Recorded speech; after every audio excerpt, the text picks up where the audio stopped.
그 손에서 놓지 않으시리. 나 넘어지면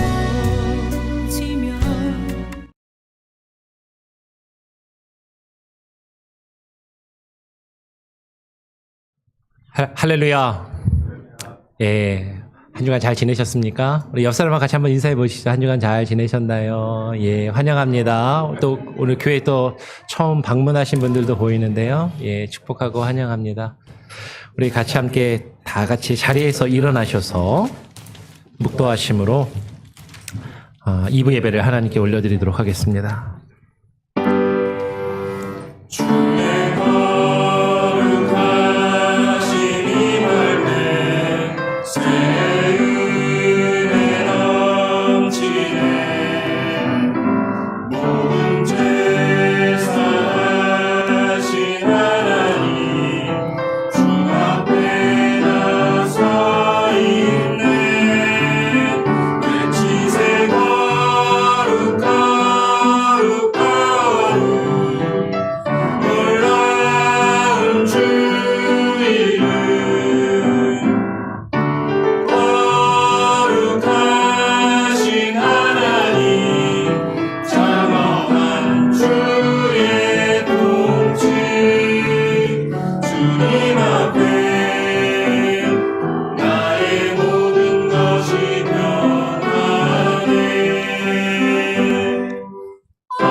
그는 허물과 죄로 죽었던 너희를 살리셨도다. 그런즉 우리가 무슨 말을 하리요? 은혜를 더하게 하려고 죄에 거하겠느냐? 그럴 수 없느니라. 죄에 대하여 죽은 우리가 어찌 그 가운데 더 살리요? 하나님 아버지 감사합니다.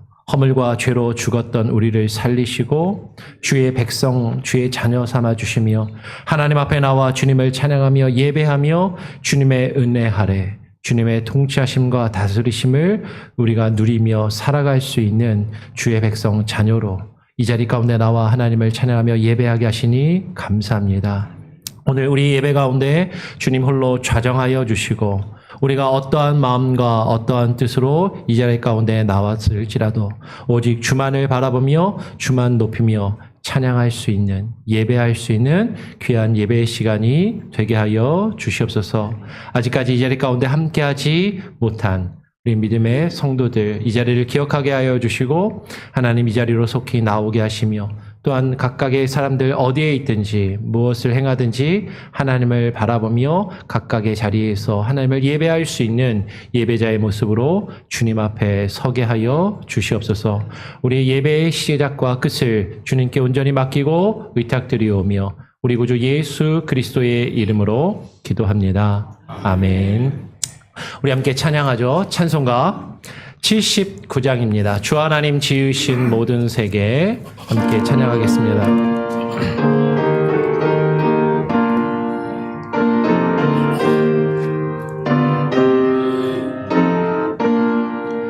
주 하나님 지으신 모든 세계 내 마음 속에 그리어볼 때 하늘의 별 울려 퍼지는 데서 주님의 권능 우주에 찾네. 주님의 높고 위대하심을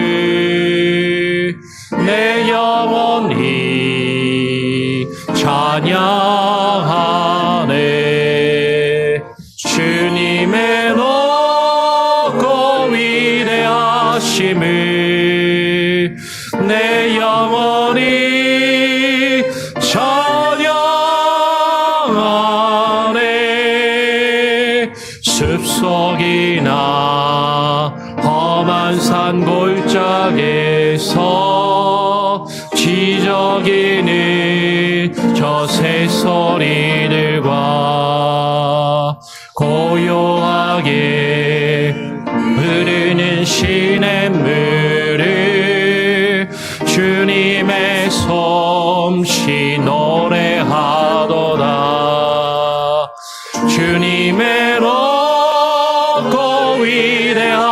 되심을 내 영혼이 찬양하네. 주님의 높고 위대하심을 내 영혼이 찬양하네.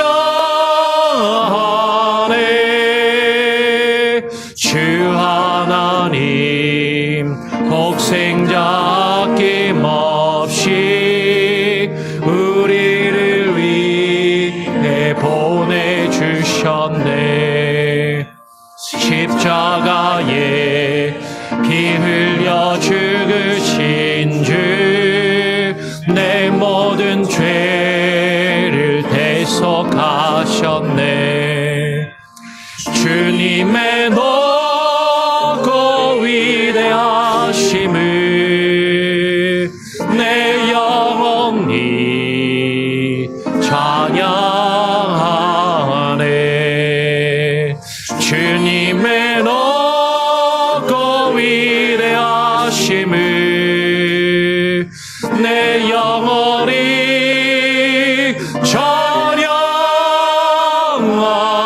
찬양하네. 내 주 예수 세상에 다시 올 때 저 천국으로 날 인도하리. 나 겸손히 엎드려 경배하며 영원히 주를 찬양하리라.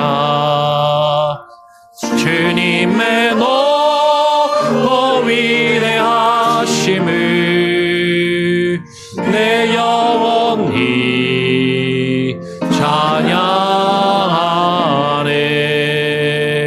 주님의 높고 위대하심을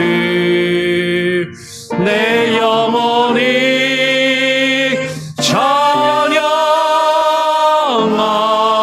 찬양하네. 아멘.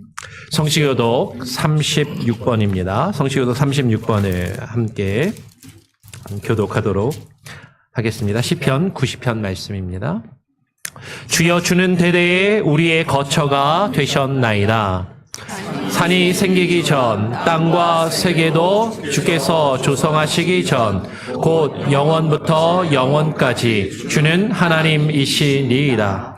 주께서 사람을 티끌로 돌아가게 하시고 말씀하시기를 너희 인생들은 돌아가라 하셨사오니 주의 목전에는 천년이 지나간 어제 같으며 밤의 한순간 같을 뿐임이니라. 주께서 그들을 홍수처럼 쓸어가시나이다. 그들은 잠깐 자는 것 같으며 아침에 돋는 풀 같으니이다.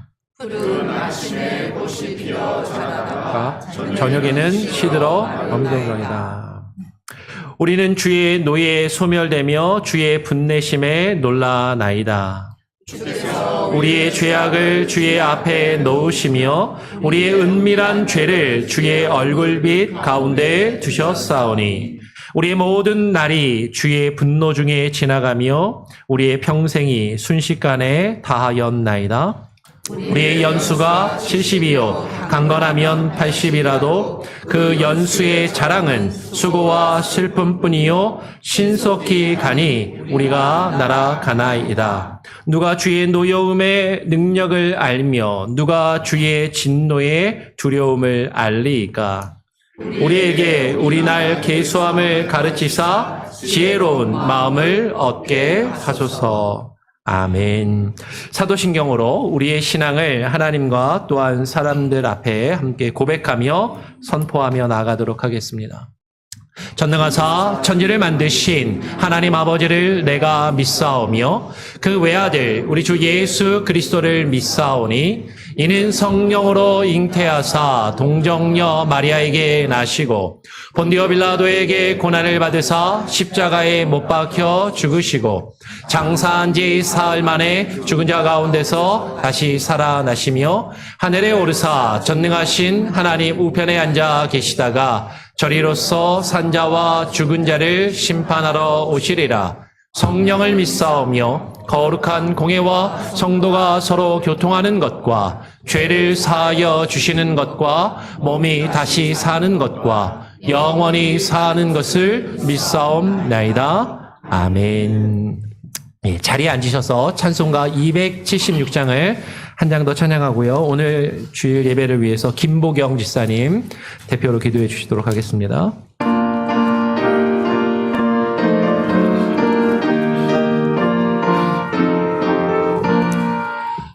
아버지여 이 죄인을 용납하여 주시고 예수님의 이름으로 구원하여 주소서. 아버지를 떠나 산지 벌써 오래되었고 험한 길에 원한 몸이 이제 돌아옵니다. 전에 하던 헛된 일을 애통하게 여기고 겸손하게 엎드려서 용서하심 빕니다. 은혜 감당 못하오나 회개하는 영혼과 나의 약한 육신까지 감히 드리옵니다. 나의 죄를 사하시려 주님 죽으셨으니 그 공로를 의지하여 주만 의지합니다. 아버지여 용납하사 나를 품어주시고 주의 사랑품 안에서 길이 살게 하소서.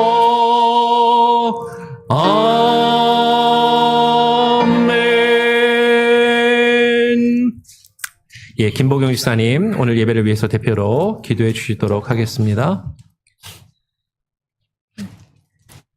빛의 근원이 되셔서 어두운 세상을 깨우시는 능력의 하나님, 연약하여 깨어지기 쉬운 저희들을 구원하여 주셔서 주의 자녀로 삼아주시고 오늘도 저희 가운데 성령으로 역사하셔서 거룩한 예배자로 삼아주시니 감사합니다. 저희를 향하신 아버지의 크신 사랑을 생각하며 겸손히 예배에 몸과 마음을 드리는 시간이 되길 원합니다. 저희들이 세상 속에서 알게 모르게 지은 죄들을 회개하오니 저희들의 허물을 용서하여 주옵소서.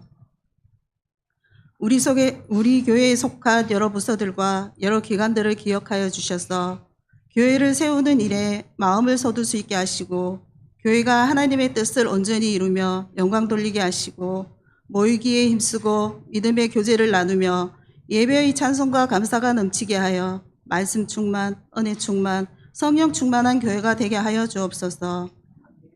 아버지, 풍요의 계절이 가을입니다.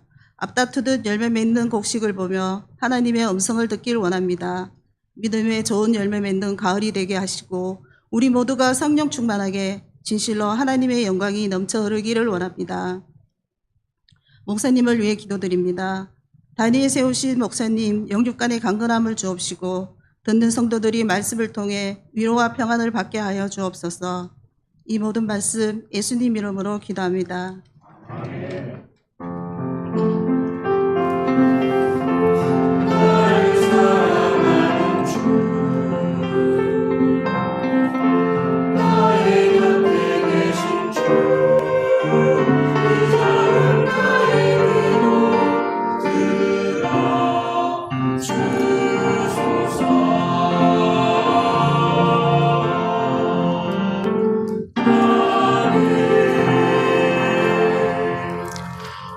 오늘 우리에게 주시는 하나님의 말씀은 민수기 26장입니다. 민수기 26장 63절로 65절의 말씀을 읽도록 하겠습니다. 제가 63절 먼저 읽고요. 64절, 65절 두 절은 같이 읽도록 하겠습니다. 이는 모세가 제사장 엘르아살이 계수한 자라. 그들이 여리고 맞은편 요단가 모압 평지에서 이스라엘 자손을 계수한 중에는 모세와 제사장 아론이 시내 광야에서 계수한 이스라엘 자손은 한 사람도 들지 못하였으니 이는 여호와께서 그들에게 대하여 말씀하시기를 그들이 반드시 광야에서 죽으리라 하셨음이라. 이러므로 여분네 아들 갈렙과 눈의 아들 여호수아 외에는 한 사람도 남지 아니하였더라. 아멘. 우리 찬양대 찬양으로 하나님께 영광 올려드리도록 하겠습니다.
아멘. 예, 우리 하나님께 영광의 박수를 올려드리기 원합니다.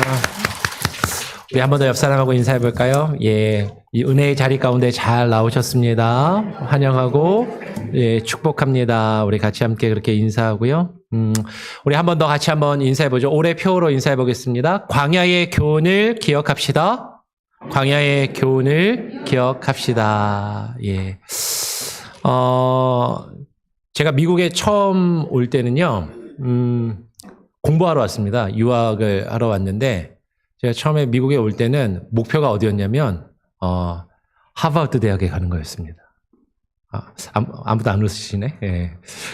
제 지도 교수님이, 이제 하버드 대학에 아시는 교수님이 있어서 추천서를 써주겠다고 하버드 대학에 한번 가봐라. 라고도 얘기하시고, 지난번에 오신 권영경 교수님 말고 다른 분이에요. 지도 교수님이 에모리 대학에서 박사를 하셔갖고, 에모리 대학에 가서 학위를 하면 어떠냐. 뭐 이렇게도 이야기를 해주셨어요. 그래서 푸르른 꿈을 안고 미국에 왔는데, 예, 교수님들이 졸업한 학교고 아는 분이 있는 학교라고 그냥 입학시켜주지 않더라고요.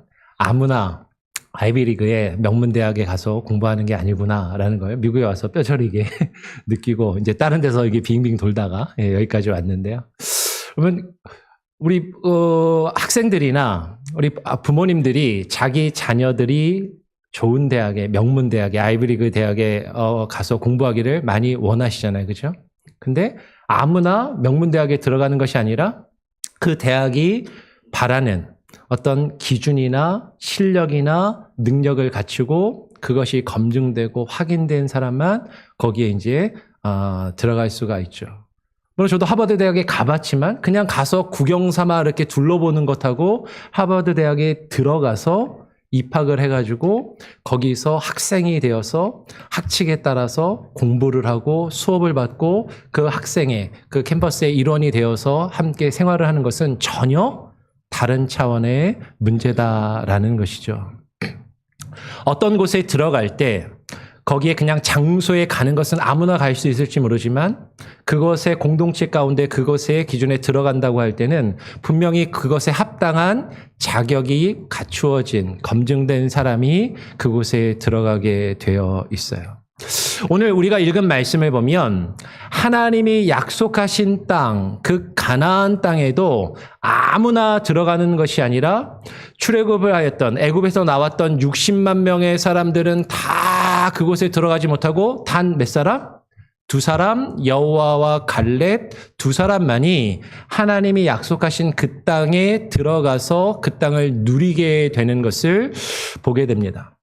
우리가 그 약속의 땅, 그 가나안 땅이 무엇인지, 거기에 들어가는 것이 무엇인지 우리가 뒤에 가서 조금 더 우리가 한번 깊이 생각해보고 고민해 보기를 원하고요.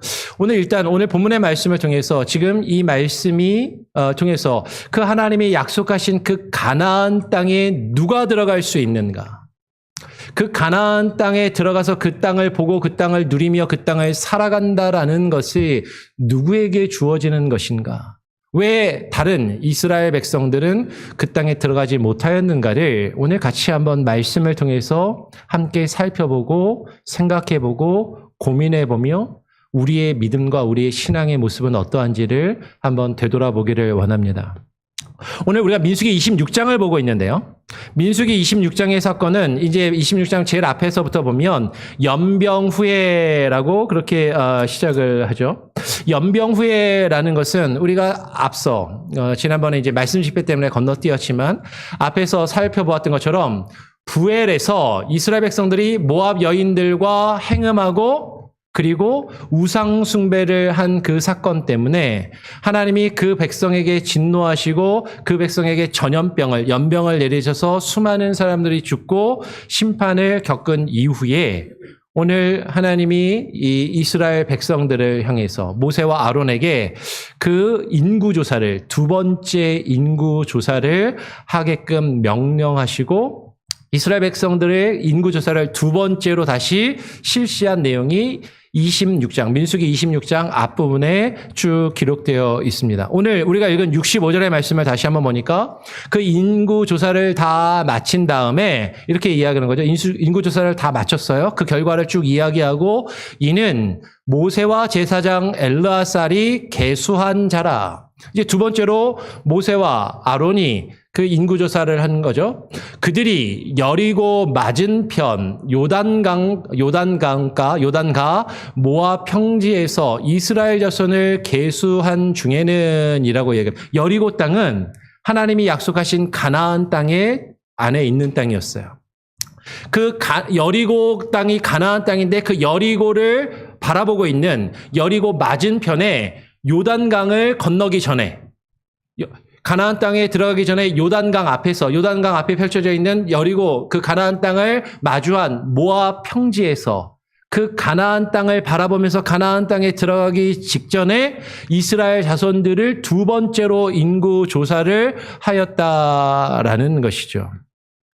그러면 첫 번째 인구조사는 그럼 언제 했는가? 우리가 민수기 말씀을 제일 처음에 앞에 시작할 때 민수기 1장부터 4장에서 보면 길게 첫 번째 인구조사에 대한 내용을 쭉 기록을 하고 언급을 하죠. 그러면서 첫 번째 인구조사 때는 이스라엘 자손 중에 20세 이상으로 싸움에 나갈 만한 사람들의 모든 숫자를 계수해라. 숫자를 세라 해서 인구 센서스를 이제 첫 번째 인구조사를 하게 됩니다. 그러니까 20세 밑으로는 안 세고 20세 이상으로 싸움에 나가서 전쟁을 할 수 있을 만한 사람들의 숫자를 다 계수를 하고 광야 40년을 지나게 되죠. 광야 40년이 지난 다음에 다시 인구조사를 두 번째로 해보니까 각 가문과 지파에 따라서 어떤 지파와 가문은 그 숫자가 늘어난 가문과 지파도 있고 어떤 지파와 가문은 그 숫자가 줄어든 지파도 있더라라는 것이죠. 그런데 그 인구조사를 해서 지파와 가문마다 늘어나기도 하고 줄어들기도 해서 얼추 첫 번째 조사와 두 번째 조사가 비슷한 결과를 나타냈는데 확실하게 뭐가 드러나냐면 그 인구조사를 통해서 드러나는 것이 뭐냐면 오늘 64절에 보니까 모세와 제사장 아론이 시내 광야에서 개수했다는 건 첫 번째 인구조사를 해가지고 애굽에서 나와서 시내 광야에 딱 들어와서 첫 번째 개수한 사람 그 이스라엘 자손은 뒤에 가면 이야기했지만 갈렙과 여호수아 두 사람을 빼고는 어떤 한 사람도 이 두 번째 인구조사에 들어서 가나안 땅에 들어가게 되는 사람이 없었다라고 그렇게 이야기를 합니다. 첫 번째 인구조사 결과는 민수기 1장 46절을 보면 출애굽에서 광야에 처음 들어온 광야 1세대의 숫자는 60만 3,550명이었어요. 근데 처음에 그 출애굽하여서 광야로 나온 그 이스라엘 백성들 60만 3,550명, 20세 이상으로 그 60만 3,550명은 광야에서 40년의 기간을 겪으면서 다 죽고 이제 그 광야에서 새롭게 태어난 새로운 세대 제2세대의 숫자를 오늘 민수기 26장에서 쭉 이제 조사를 해보니까 26장 51절에 그 두 번째 세대 인구조사로 세워진 숫자가 60만 1,730명이었습니다. 60만 1,730명. 그러니까 60만 3,550명에서 60만 1,730명이었으니까 숫자가 조금 줄었어요. 처음 세대들은 다 죽고 광야에서 처음 출애굽할 때 20살 아래의 젊은 어린 아이들과 그리고 광야에서 새롭게 태어난 새로운 세대들만 남게 되었는데 그 숫자가 전체 처음의 숫자보다는 약간 줄었지만 이제 거의 비슷한 숫자가 남게 되었죠. 그러면서 지금 이야기하는 것은 처음에 애굽에서 나온 사람들은 다 죽고 광야에서 새롭게 태어난 세대, 출애굽할 때 아직 어린 자녀들, 세대들만 남게 되었다라고 이야기를 하는 거죠. 그러면서 왜 이렇게 되었는가라고 할 때 오늘 본문 65절로 넘어가 보니까 이렇게 이야기를 합니다. 왜 그 사람들이 다 죽었는가? 그 이유는 이는 여호와께서 그들에게 대하여 말씀하시기를 그들이 반드시 광야에서 죽으리라 하셨습니다. 하나님께서 그들이 광야에서 반드시 죽을 것이다라고 말씀하셨다라는 것이죠. 이러므로 여분네 아들 갈렙과 눈의 아들 여호수아 외에는 한 사람도 이 두 사람을 제외하고는 60만 3,550명 중에 이 두 사람 빼고는 아무도 그 숫자에 들어가지 못하고 가나안 땅에 들어가지 못하였다라고 지금 이야기를 하는 것이죠. 여호와께서 그들이 반드시 광야에서 죽으리라라고 하나님이 말씀을 하셨다라는 거예요.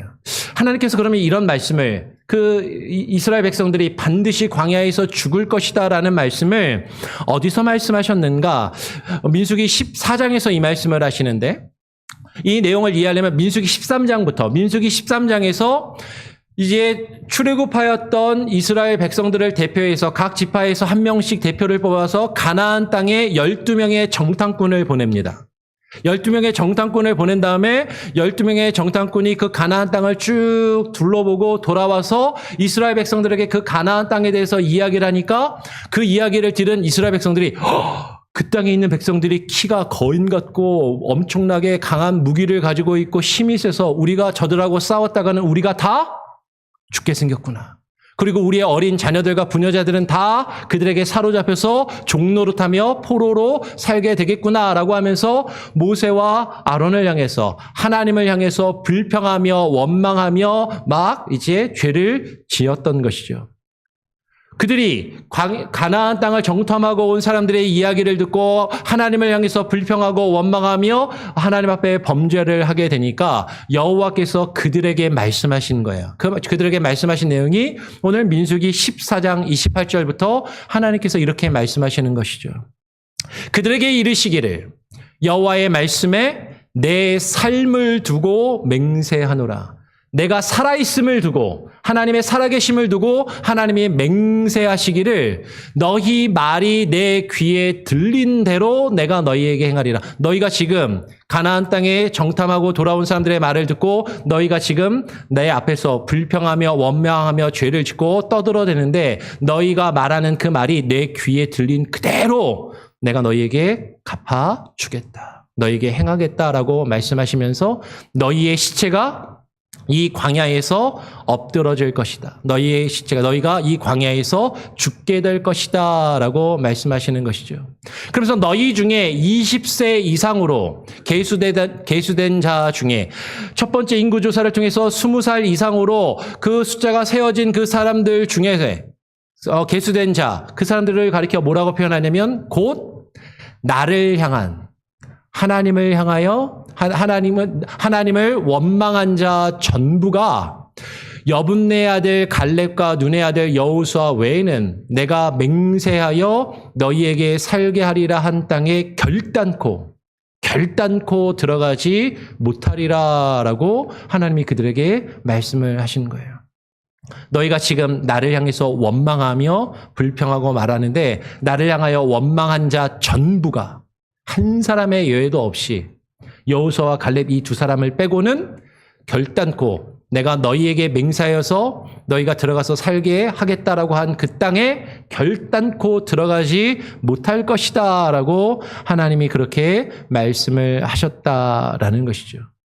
20세 이상으로 첫 번째 인구조사에서 20세 이상으로 숫자를 세워진 사람들은 하나님께 원망하고 불평하여서 그 땅에 반드시 들어가지 못하지만 그런데 이어서 읽어볼까요? 31절, 32절을 보니까 이렇게 말씀합니다. 그런데 너희가 지금 가서 저 가나안 사람들과 싸우면 그들에게 사로잡혀서 종노릇하게 될 것이라고 여겼던 너희의 어린 자녀들, 너희의 유아들은 20살 아래 어린 너희의 자녀들은 내가 인도하여서 그곳으로 들어가게 할 것이다.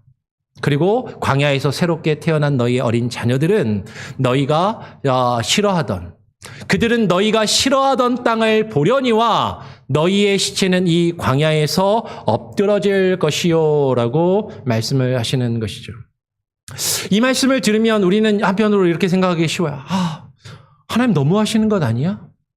조금 불평하고 원망했다고 하나님 그 백성들을 다 광야에서 죽게 하시고 여호수아와 갈렙 딱 두 사람만 그곳으로 들어가게 하시는 것은 하나님 참 너무하신 것 아닌가? 나는 하나님이 사랑이 많으시고 은혜가 충만하시고 자비로운 하나님으로 생각했는데 구약의 하나님은 그렇지 않은 것 같아 라고 그렇게 생각하기 쉬운 것이죠. 근데 여러분 우리는 하나님의 성품을 잘 알아야 돼요. 하나님은 사랑이 많으시고 은혜가 충만하시며 자비가 많으신 하나님이시지만 그 하나님은 또한 공의와 정의의 하나님이시고 그 공의와 정의로 죄를 반드시 벌하시고 심판하시는 하나님이시라는 거죠. 우리는 이 하나님의 속성, 하나님의 성품을 잘 알아야만 합니다. 하나님은 은혜와 사랑이 많으셔서 백성들이 지은 죄를 그냥 덮어놓고 용서해 주시는 분이 아니라 그 죄를 반드시 물으시고 말씀을 하시는 것이죠. 여러분 다시 이야기하면 이스라엘 백성들은요, 하나님이 지금 그들을 애굽에서 끌어내셔서 애굽에서 그들을 구원하신 목적은 무엇이냐면 하나님이 약속하신 땅 가나안 땅에 들어가서 하나님의 나라를 세우기를 원하시고 그것을 목적에 두고 이스라엘 백성들을 구원하셨는데 하나님의 백성은 그냥 단순히 애굽에서 나오게만 하시는 것이 하나님의 목적이 아니었다는 거죠. 애굽에서 나와서 어디에 들어가야 돼요? 가나안 땅에 들어가서 하나님의 나라를 세워야 되는데 이스라엘 백성들은 그게 싫었던 거예요. 가나안 땅에 하나님께서 그들을 이끄셔서 들어가게 하나님은 원하시는데 보니까 거기에 가나안 땅에 가기 위해서는 그 가나안 백성들과 싸워야 되거든요. 근데 가나안 백성과 싸우려니까 이게 쉬운 게 아닌 거예요. 만만하지가 않은 거죠. 그들과 싸우다 보면 내가 다치고 죽을 수도 있는 것 같아요. 우리의 가족이, 나의 아내와 나의 처자식이 어려움에 처하고 그들에게 사로잡힐 수도 있을 것 같고 너무 그것이 힘들 것 같아서 그게 싫은 것이죠. 근데 하나님은 그 땅에 들어가서 하나님의 나라를 세우기를 원하셨는데 이들은 하나님이 원하시는 그 나라에, 그 땅에 들어가 하나님이 다스리시고 통치하시는 하나님의 나라를 세우기를 싫어하였다라는 것이죠. 그러면 이 말씀을 잘 보면 하나님이 무자비하셔서 그들을 약속하셨던 그 땅을 못 들어가게 하시고 그들을 광야에서 다 죽이신 것처럼 우리는 그렇게 표면적으로 읽혀지기 쉽지만 잘 읽어보면 그들이 그곳에 들어가기를 싫어했단 말이에요. 하나님이 그곳에 들어가기를 만드시기를 원하는데 하나님 거기 들어가기 싫어요. 그래? 싫으면 못 들어가는 거예요. 너희가 싫어서 안 들어간다고 하면 하나님이 억지로 들여보내시지 않으시더라라는 것이죠. 하나님은 그 백성들이 그 땅에 들어가서 그곳에서 하나님의 나라를 세우며 하나님의 백성답게 살아가기를 원하시는데 그들이 그것을 원하지 아니하니까, 하나님의 나라를 세우기를 원하지 아니하니까 그 광야에서 새롭게 태어난 자들, 그 광야에서 새롭게 태어난 너희의 자녀들은 너희가 반역한 죄를 지고 너희의 시체가 광야에서 소멸되기까지 40년을 광야에서 방황하는 자가 되리라라고 그렇게 지금 말씀을 하고 계신다라는 것이죠. 여러분, 지금 하나님께서는 그 백성들에게 말씀하시는 거예요. 너희가 정말로 내가 너희를 애굽에서 구원하여 낸 그 이유와 목적을 잃어버리고 내가 너희에게 실제로는 저 땅에 약속하신 그 땅에 들어가서 그 땅에서 하나님의 나라를 세우기를 하나님은 원하시는데 그것을 너희가 싫어한다면 너희는 이 광야에서 엎드러져 죽을 수밖에 없을 것이다. 너희의 자녀들은 이제 이 광야에서 그 죄를 지금 이제 그 죄의 문제를, 너희의 죄를 지고 너희의 시체가 광야에서 소멸되기까지 40년을 광야에서 방황하는 자가 되리라라고 말씀을 하시는 것이죠. 여러분, 이 말씀을 우리는 잘 생각해야 됩니다. 하나님께서는요, 이 광야의 시간을 하나님께서 왜 이스라엘 백성들에게 허락하셨는가 하는 것이에요. 이 광야의 시간을 통해서 하나님은 하나님이 구원하신 자들이 하나님의 나라를 세우기에 합당한 자들로 변화되어져 가기를 바라시고 훈련시켜 가기를 원하시는 거죠. 그리고 그들에게 있는 그 죄의 문제를 해결하며 그 죄를 다스리시기를 원하시더라라는 것이에요. 조금 더 읽어볼까요? 오늘 지금 32절까지 읽었는데 33절의 말씀을 보면 너희의 자녀들은 너희 반역한 죄를 지고 너희 시체가 광야에서 소멸되기까지 이제 방황하리라라고 이야기를 하면서 하나님께서는 하나님 앞에 범죄한 자들이 그 가나안 땅, 약속의 땅에 들어가지 못하게 하시고 그 죄의 문제가 다 사라질 때까지, 그 죄가 소멸될 때까지, 그 죄가 완전히 다 사라질 때까지 그 공동체 가운데서 그 죄가 사라질 때까지 40년의 기간을 그곳에서 방황시키시며 훈련시키시더라라는 거죠. 34절로 넘어가서 하나님께서 이렇게 말씀하시는 거죠. 너희는 그 땅을 정탐한 날수인 40일의 하루를 1년으로 쳐서 그 40년간 너희의 죄악을 담당할지니 너희는 그제서야 내가 싫어하면 어떻게 되는지를 알리라 하셨다 하라라고 그렇게 이야기를 해요. 그러면 여기서 무슨 얘기예요? 이스라엘 백성들이 가나안 정탐을 하였을 때 정탐꾼들이 그 가나안 땅을 며칠 동안 보고 왔어요? 40년 동안 보고 왔는데 그 40일을 보고 왔는데 40일의 하루를 1년씩 계산해서 40일을 1년씩 쳐가지고 몇 년 동안 광야를 겪게 하신다? 40년을 겪게 하신다라는 것이죠. 그런데 여기서 왜 40일을 1년씩이나 쳐갖고 40년이나 하나님이 그것을 겪게 하시는가에 대해서 우리는 궁금증을 가질 수 있습니다. 그런데 성경에서 40이라는 숫자가 상당히 중요한 숫자예요. 40이라는 숫자가. 40이라는 숫자는요, 성경에서 어떤 의미로 쓰이냐면, 하나님이 무언가를 준비시키시고 무언가를 이루어가는 어떤 과정이 다 완성되고 꽉 채워지는 그 시기를 40이라는 숫자로 표현할 때가 많더라라는 것이죠. 그래서 예수님께서 광야에 가서 며칠 동안 금식하셨어요? 40일 동안 금식 기도하시면서 예수님의 사역을 준비하시는 그 기간을 40일을 걸리고, 그러면 지금 이스라엘 백성들이 광야에서 몇 년 동안 있었다고요? 40년 동안 있었을 때 이 40년은 보통은 한 세대를 일반적으로 가르치기도 합니다.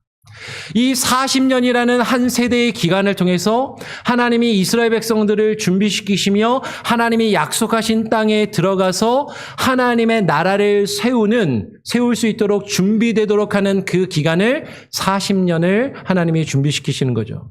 또 40이라는 숫자가 또 하나 더하면 400년. 이스라엘 백성들이 애굽에서 몇 년 동안 종살이하죠? 400년 동안 종살이한 것.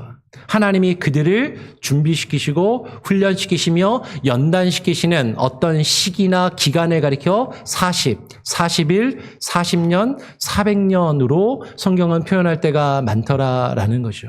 근데 하나님은 그 40년 동안 이스라엘 백성들을 광야에서 훈련시키시고 연단시키시면서 무엇을 하기를 원하시는 거예요? 그 40년간 너희의 죄악을 어떻게 해야 된다? 담당할 것이다. 그 죄의 문제를 하나님이 해결하게 하시기를 원하신다라는 것이죠. 사랑과 정의가 많으신 하나님, 그 사랑과 정의가 많으신 하나님, 우리가 믿는 하나님은 사랑과 정의의 하나님이실 뿐만 아니라 또한 공의와 정의의 하나님이신데, 그 공의와 정의의 하나님은 죄를 싫어하시고 죄를 미워하시며 하나님의 백성의 그 공동체가 죄의 문제를 해결하고 그 죄를 제거하며 거룩하게 되어서 거룩한 백성으로 살아가기를 원하시는 백성들이라는 거예요. 그래서 너희는 그제야 내가 싫어하면, 하나님이 무엇을 싫어하신다고요? 죄를 싫어하시거든요. 하나님은 죄를 싫어하세요. 그리고 그 죄의 문제를 반드시 해결해야 하나님의 나라에 들어가, 하나님의 약속하신 땅에 들어가 하나님의 나라를 이루며 그 공동체를 세울 수 있음을 지금 말씀하시고 계신다라는 것이죠. 하나님이 싫어하시는 그 죄를 지으면, 그 죄가 무엇인지 너희로 하여금 광야 40년의 기간을 통하여 하나님이 싫어하시는 죄가 무엇인지 깨닫게 하고 하나님이 싫어하는 그 죄를 지으며 어떻게 되는지 그것을 너희로 알게 하리라라고 말씀하고 계신다라는 거예요. 그러면서 하나님께서는 말씀하시는 거죠. 나 여호와가 말하였거니와 모여서 나를 거역하는 이 악한 온 회중에게 내가 반드시 이같이 행할 것이다. 너희가 출애굽하여서 너희가 모여서 너희가 하나님을 믿는 하나님의 백성이라고 스스로 불려서 공동체를 이루고 있는데, 그런데 정작 하나님과 하나님의 뜻을 거역한다면, 그 하나님의 뜻을 거역하는 너희들은 지금 너희들에게 하나님이 반드시 그 죄값을 물으시고 하나님이 이 광야에서 너희의 죄가 소멸되어 거기서 죽으리라라고 말씀을 하시더라라는 것이죠. 자, 여기까지가 이제 성경이 기본적으로 우리에게 말씀하고 있는 내용이에요. 자, 그러면 주를 거역하는 자들이 약속의 땅에 들어가지 못하고 광야에서 반드시 소멸되어 그 광야에서 거기서 죽을 것이다라고 말씀하신 이것이 우리에게 지금 뜻하시고 우리에게 알려주시는 영적인 교훈과 의미는 무엇인가?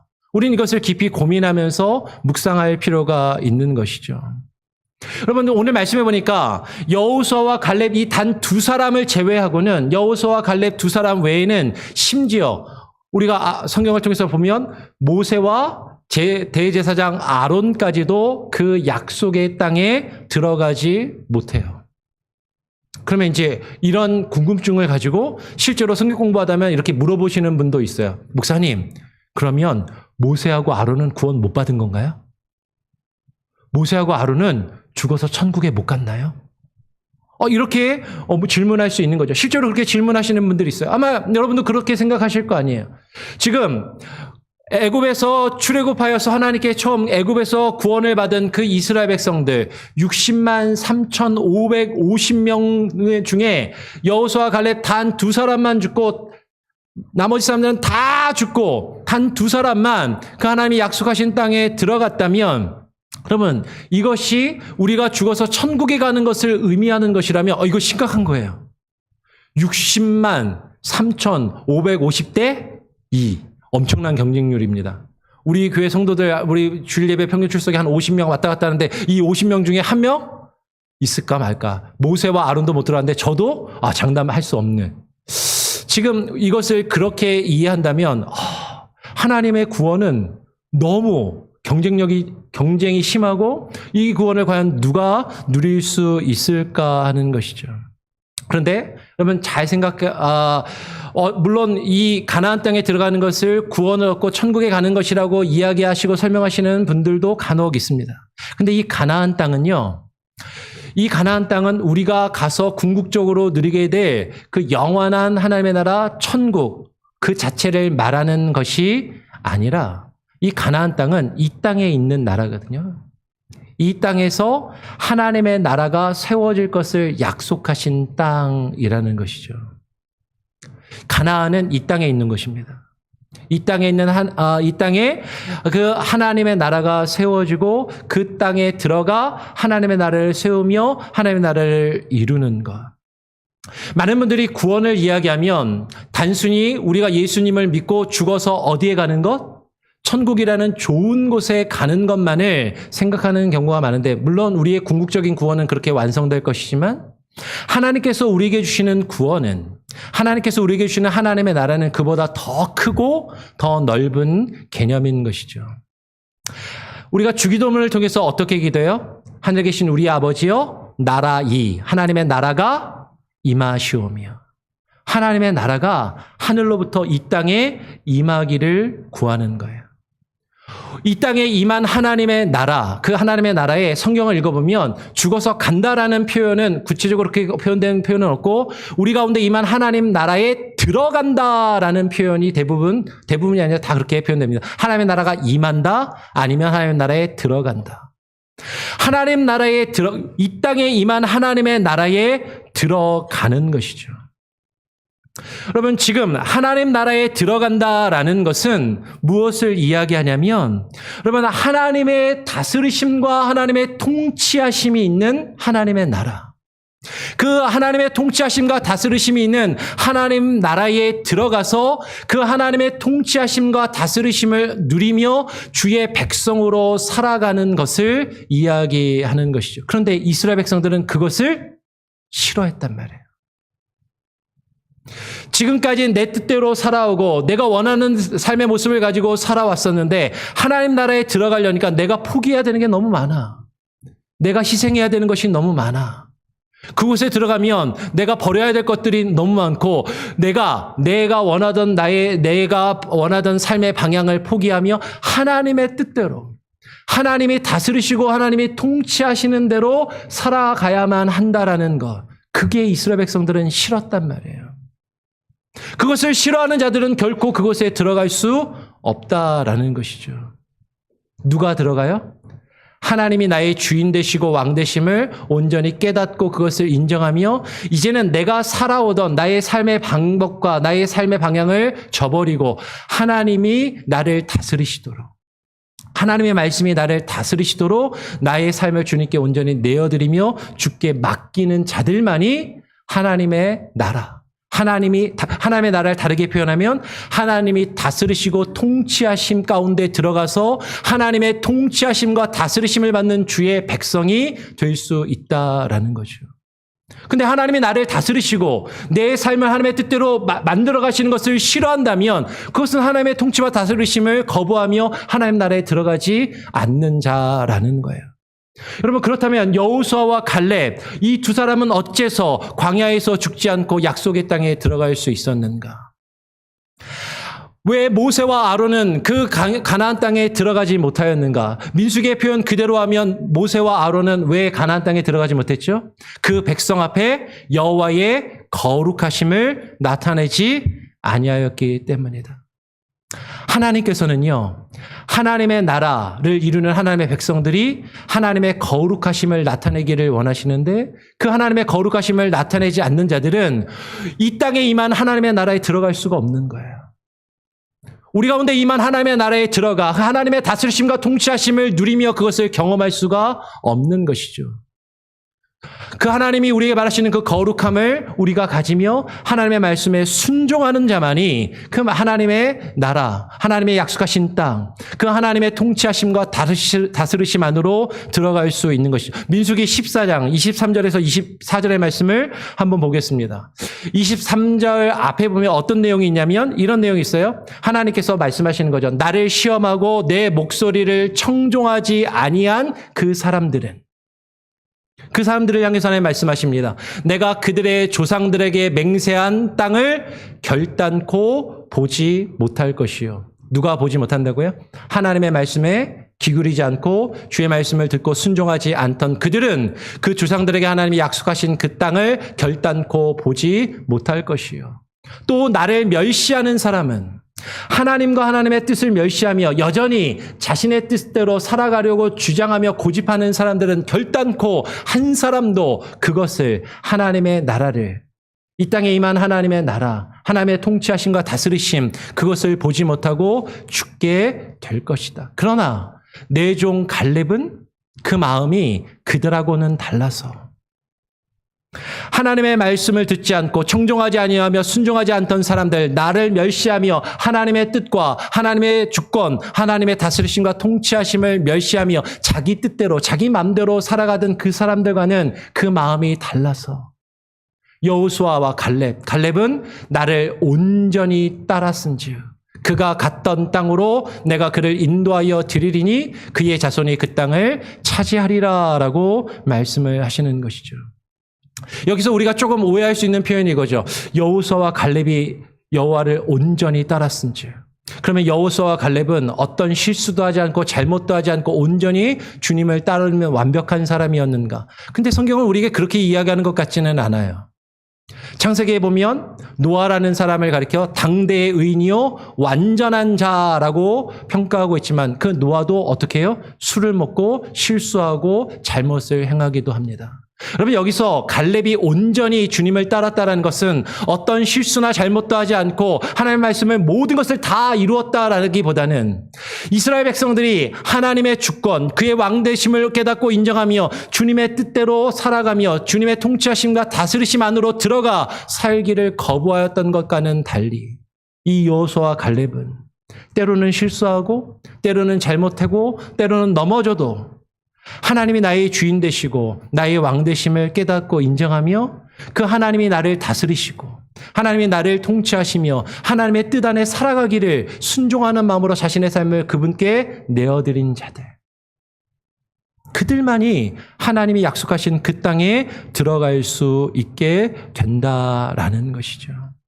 여러분, 광야 40년의 기간, 하나님은 이 광야 40년의 기간을 통해서 무엇이 하나님이 싫어하시는 죄인지, 하나님께 대한 불순종과 그 죄가 무엇인지 깨닫게 하시고 그 죄의 값은 반드시 하나님 앞에 죽을 수밖에 없다라는 것을 깨닫게 하시며 그 죄의 문제를 온전히 해결되어서 그 죄를 그 백성들이 담당한 이후에야 하나님이 약속하신 그 땅에 들어갈 수 있게 하시더라라는 거죠.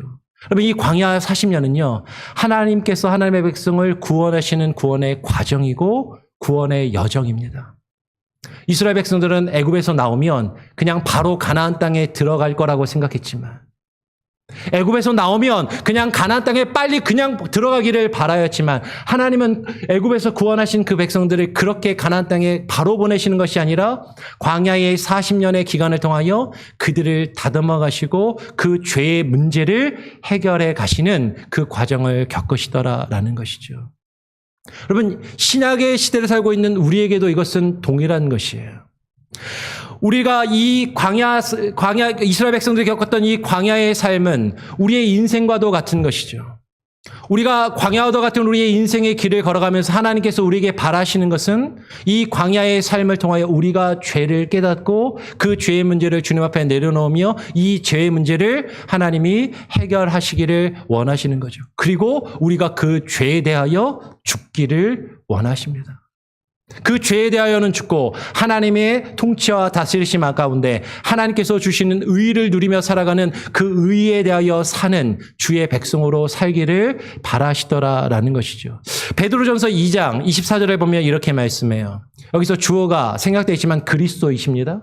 예수 그리스도가 친히 나무에 달려 그 몸으로 우리 죄를 담당하셨으니, 하나님께서 우리의 죄의 문제를 해결하시기 위해서 누구를 보내오셨냐면 그 아들을 인간이 되게 하셔서 이 땅 가운데 보내오셨어요.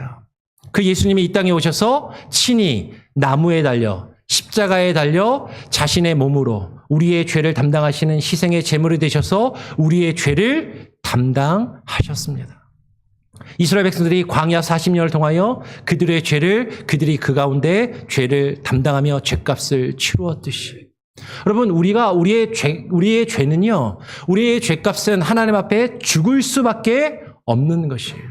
우리는 죽어 마땅한 자들인 것이죠. 근데 내가 죽어야 하는데 내 대신 누가 죽으셨어요? 예수님이 십자가에서 죽으신 것이죠. 그러면 우리는 이렇게 생각하는 거죠. 예수님이 내 대신 죽으셨대. 나의 죄의 문제를 해결하셨대. 아, 그러면 이제 다 됐네. 그리고 이제는 우리는 지금까지 살아왔던 제 모습 그대로 살아가야 될 것인가? 아니요. 예수님께서 이 땅에 오셔서 우리의 죄를 위하여 십자가에 달려 죽으시고 그 대속의 역사를 이루신 그 이유와 목적이 있다라는 것이죠. 예수님이 왜 우리를 위하여 십자가에 달려 죽으셨는가? 그 이유와 목적이 무엇인가? 그것은 이는 우리로 어디에 대하여 죽고, 죄에 대하여 죽고, 어디에 대하여 살려 하심이라? 의에 대하여 살게 하려 하심이라. 여러분, 이것이 예수님이 이 땅에 오신 목적입니다. 예수님께서 저와 여러분을 위하여 십자가에 달려 죽으신 그 구속의 이유이고 구속의 목적인 것이죠. 아, 예수님이 날 위해서 죽으셔서 내가 천국이라는 좋은 곳에 들어갈 수 있는 구원을 얻는 티켓 한 장을 나의 손에 쥐어주는 것 자체가 예수님이 이 땅에 오셔서 십자가에 달리신 목적이 아니라, 예수님이 이 땅에 오셔서 우리가 죄에 대하여 죽고, 죄에 대하여 죽고 의에 대하여 살게 하도록 하시는 것이 주님이 이 땅에 오셔서 우리를 위하여 십자가에 달리신 그 이유와 목적이라는 것이죠. 하나님은 우리의 광야의 인생을 통해서 이것을 깨닫게 하시기를 원하는 거예요. 그리고 우리가 죄에 대하여 반드시 죽기를, 그리고 의에 대하여 살기를 바라시는 거죠. 에베소서 2장 1절은 이렇게 증거합니다. 여기도 주어는 예수 그리스도예요. 예수 그리스도, 그는 허물과 죄로 죽었던 너희를 살리셨도다. 여러분, 우리는 죄와 허물로 죽을 수도 있는 자들이 아니라 이미 죽었던 자들이에요.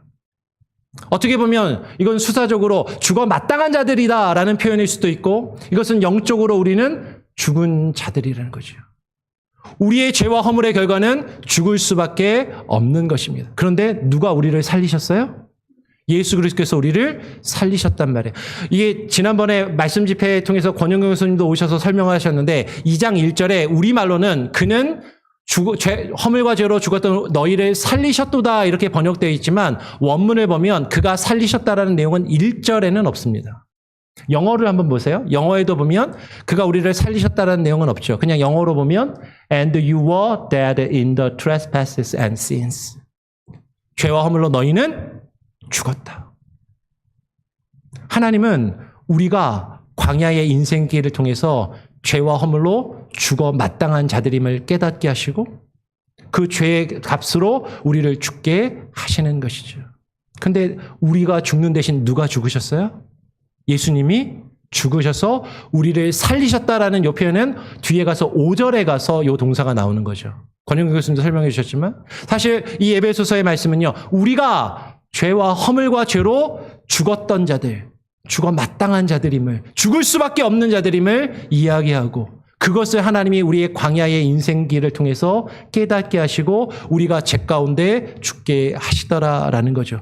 예수님이 우리를 위해서 죽으셨으니까 죄의 문제가 해결됐으면 그러면 끝나는 것 아닙니까? 아니요. 우리 마지막으로 로마서 6장 1절 2절의 말씀을 같이 한번 읽겠습니다. 제가 1절을 읽으면 2절은 다 같이 한번 읽어보죠. 그런즉 우리가 무슨 말을 하리요? 은혜를 더하게 하려고 죄에 거하겠느냐? 그럴 수 없느니라. 죄에 대하여 죽은 우리가 어찌 그 가운데 더 살리요? 예수님이 우리를 위하여 십자가에 달려 죽으셨습니다. 엄청난 은혜예요. 우리의 죄와 허물을 다 용서하셨대요. 그러니까 그 은혜를 더하게 하려고 우리가 계속해서 죄를 지으며 죄 가운데 거하며 죄 가운데 살 것이냐? 사도 바울은 분명하게 대답합니다. 뭐라고요? 그럴 수 없느니라. 그럴 수 없다. 예수님이 우리의 죄와 허물을 대신 지고 십자가에 죽으셨으니까, 예수님이 내 죄를 다 해결하셨으니까 이제 그러니까 나는 계속해서 죄 지으면서 내 마음대로 살아도 돼. 그것이 아니라, 아니 오히려 우리는 예수 그리스도와 함께 우리의 정욕과 욕심을 십자가에 못 박았고 우리는 죄에 대하여 죽은 자들임을 깨닫고 인정하며 우리가 주님과 함께 죄에 대하여 죽은 자들이라면 어찌 우리가 그 죄 가운데 더 살 수 있으리요. 여러분, 우리가 예수 그리스도를 믿고 예수 그리스도를 통하여 세례를 받은 이후에는, 여러분, 세례를 받는다라는 것은 뭐냐면 우리가 죄에 대하여 죽고 예수 그리스도와 함께 산다라는 것을 상징적으로 우리 표현하는 것이죠. 우리가 예수 그리스도를 믿는 것은요, 여러분, 단순히 무언가 지식적으로 알고 지식적으로 동의하며 감정적으로 느끼고 우리가 관념적으로 하나님을 믿으면 구원을 주신대 라고 그냥 관념적인 자기 확신 속에 살아가는 것이 아니라, 주님을 믿는다라는 것은 그분을 신뢰하며 그분을 의지함으로 우리의 삶을 그분께 맡기는 것이에요. 그것은 순종입니다. 하나님께서 나의 주인 되시고 왕 되심을 깨닫고 인정하면서 나의 주인 되시는 그분의 뜻이 나를 이끌어 가시며 나를 변화시키시고 하나님의 통치하심과 다스리심이 나의 삶을 다스리시고 나의 삶을 지배하시며 나의 삶을 이끌어 가시도록 그분께 나를 맡기는 것, 그게 믿음이에요. 단순히 머리로 지식적으로 깨닫고 동의하는 것, 그냥 느끼고 그냥 관념적인 확신 속에 살아가는 것이 아니라 그분이 나의 주인 되시고 왕 되심을 믿으며 그분의 통치하심과 다스리심 가운데 나를 온전히 맡기는 것, 그것이 성경이 우리에게 말씀하고 있는 참된 믿음이라는 것이죠. 여러분, 우리는 이 땅에서 광야와도 같은 인생의 여정을 살아가는 자들입니다. 이스라엘 백성들이 겪었던 광야 40년은 우리의 인생을 상징적으로 보여주는 것이죠. 우리는 광야의 길을, 우리의 인생의 길을 걸어가면서 죄가 무엇인지 깨닫고 하나님이 싫어하시는 우리가 가운데서 제거하기를 원하시는 그 죄가 무엇인지를 깨닫고 그 죄에 대하여 반드시 죽어야 하는 것이죠. 그 죄의 문제에 대하여 예수 그리스도를 통하여 그 죄의 문제를 반드시 담당하시도록 주께 맡기며 그 죄의 문제를 제거하는 과정이 우리의 삶 가운데 반드시 있어야 하는 것이에요. 그리고 그분의 통치하심과 다스리심을 우리가 인정하며 그 통치하심과 다스리심 안으로 들어갈 때 우리는 이 땅에 임한 하나님의 나라에 들어가 그것을 보고 그것을 누릴 수 있게 되는 것이죠. 아까 제가 조금 건너갔지만 민수기 14장 24절에서 갈렙은 그가 보았던, 그가 갔던 땅으로, 그곳으로 하나님이 그를 들이시겠다라고 말씀하셨습니다. 갈렙은요, 그 땅을 정탐하고 보고 왔어요. 여러분, 우리도 그 땅을 하나님께서 말씀을 통해서 보여주셨습니다. 그리고 그 땅을 바라보며 마주대하고 요단강 건너편에 서서 그 땅을 바라보고 있어요. 근데 많은 사람들이 하나님이 우리에게 보이신 그 땅을 보기만 하고 그 안으로 들어가지 않더라라는 것이죠. 누가 그 안으로 들어갈 수 있어요? 하나님의 통치하심과 다스리심 안으로 들어가는 자가 그 땅으로 들어가 그 땅을 보고 그 땅을 누리며 그 땅을 경험할 수 있다라는 것이죠. 여러분, 우리 가운데 임하신 그 하나님의 나라를 바라보시며 그냥 보고만 있는 것이 아니라 그 안으로 들어가 하나님의 통치하심과 다스리심을 누리며 그 안에 살아가실 수 있는 저와 여러분이 될 수 있기를 간절히 바라고 소원하고 축원합니다. 아멘. 기도하겠습니다.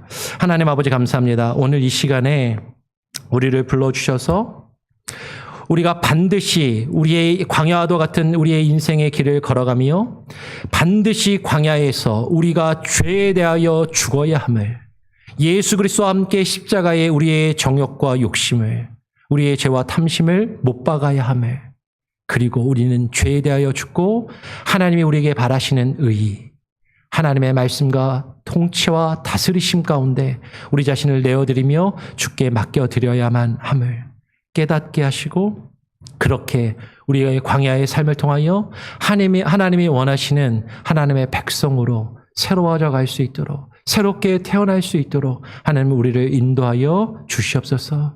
우리가 광야에서 죽고 광야에서 새로 태어나지 아니한다면 결코 하나님 나라, 우리 가운데 임한 그 하나님 나라, 이 땅에 임한 하나님의 나라에 들어가 그 하나님의 나라를 누릴 수 없음을, 그 하나님 나라의 백성으로 살아갈 수 없음을 깨달아 알게 하시고, 주님, 우리가 수많은 사람들이 하나님을 믿는다면서도 그저 밖에서 그것을 바라보고만 있는 자로서 남아있는데, 하나님 그렇게 광야에서 죽지 않게 하시고 하나님의 나라에 들어가 그것을 누리는 참된 복을 우리가 경험케 하여 주시옵소서. 모든 것을 주님께 맡기고 또 의탁드리오며 거룩하신 우리 구주 예수 그리스도의 이름으로 기도합니다. 아멘. 예, 찬송가 218장을 부르면서 여러분 드린 예물을 하나님께 봉헌하도록 하겠습니다. 찬송가 218장입니다.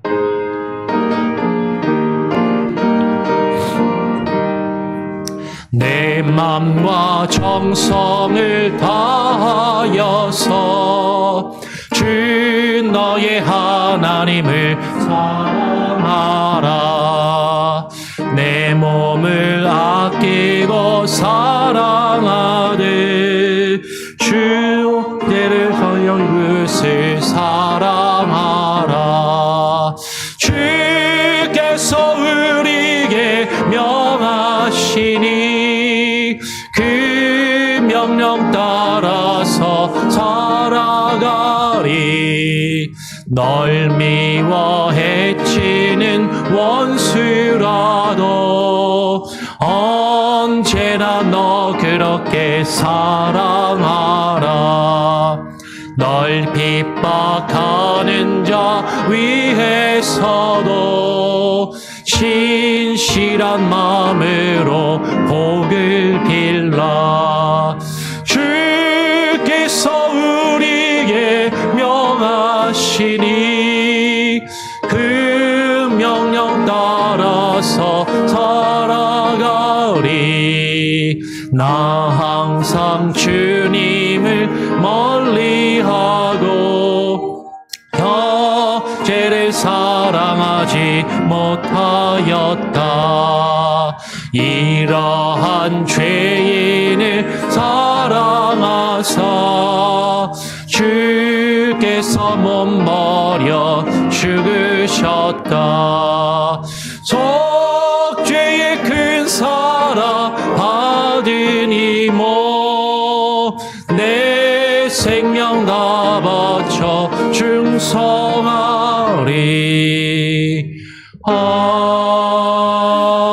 아멘.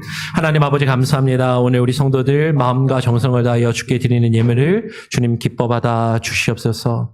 하나님, 우리가 이 광야와도 같은 이 세상의 삶을 살아가면서도 주께서 우리에게 허락하신 것에 감사하게 하시고 주께서 우리에게 베푸신 것의 일부를 구별하여 주께 드림이 기쁨이 되게 하시며 그것을 통하여 하나님께서 우리에게 주시는 더 큰 은혜와 복을 누리게 하여 주시옵소서.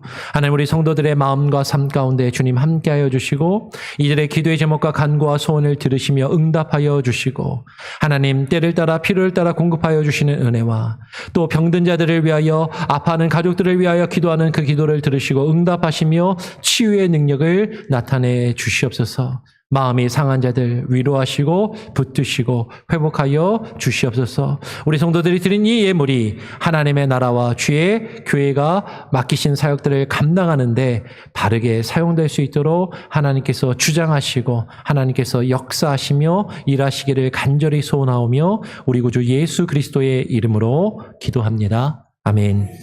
교회 소식을 전해드립니다. 주보를 그리고 앞에 스크린을 참고하시기를 바라요.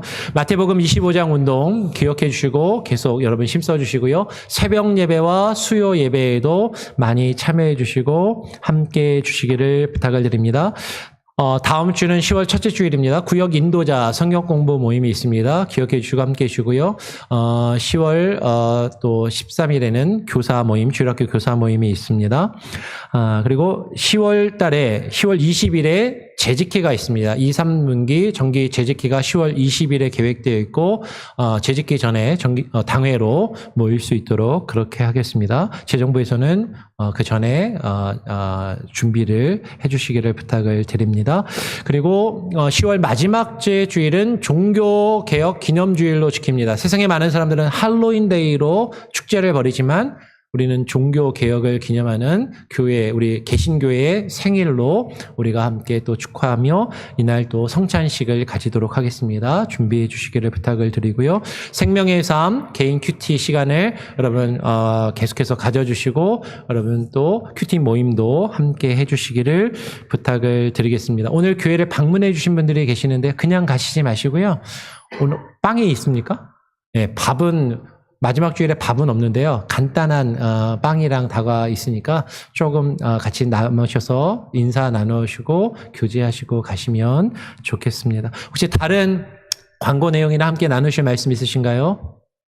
없으시면 다 같이 자리에서 일어나셔서 마지막 찬양 함께 찬양하고 제가 축도함으로 오늘 예배를 마치도록 하겠습니다. 나의 가는 길 주님 인도하시네.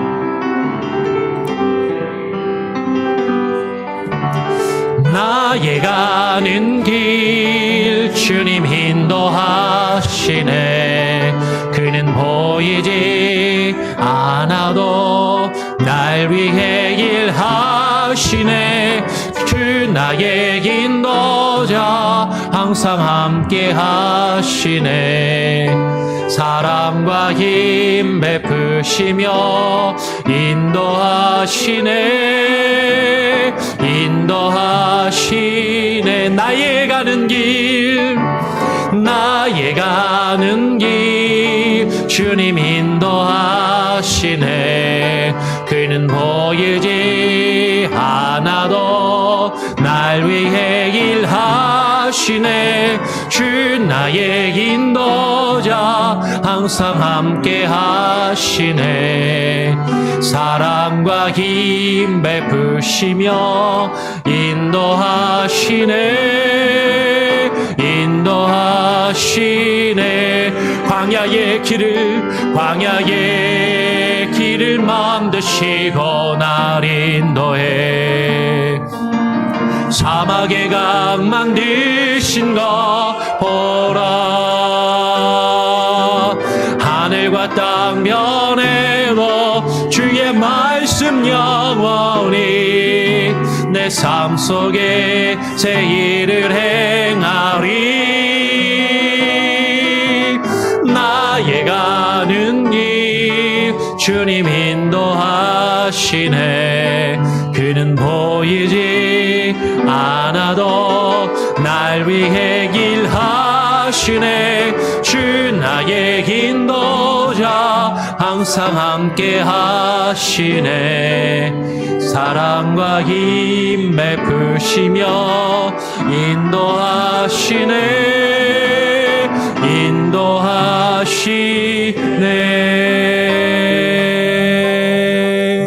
하나님 아버지 감사합니다. 오늘 주님 앞에 나와 예배하며 주님 앞에 주의 말씀을 듣고 우리가 광야의 인생길을 살아가며 광야에서 죄에 대하여는 죽고 의에 대하여는 살게 하시기를 원하시는 그 아버지 하나님의 뜻을 깨달아 우리가 이 인생의 삶을 살아가며 우리의 죄를 깨닫고 예수 그리스도의 십자가의 보혈의 공로로 우리의 죄를 주님께 맡기며 우리가 주님 안에 살아가기를 이제 소원하고 결심하며 다짐하며 돌아가는 오늘 주일 예배에 참여한 모든 이들과 출타 중에 있다 할지라도 우리에게 속한 모든 권속들, 그리고 오늘 이 시간에 온라인으로 함께 예배하는 모든 이들의 삶과 가정과 자녀들 위해 이제는 우리 구주 예수 그리스도의 무한하신 은혜와 아버지 하나님의 크신 사랑과 성령님의 역사 교통하심이 이제로부터 영원토록 함께 계실지어다. 아멘.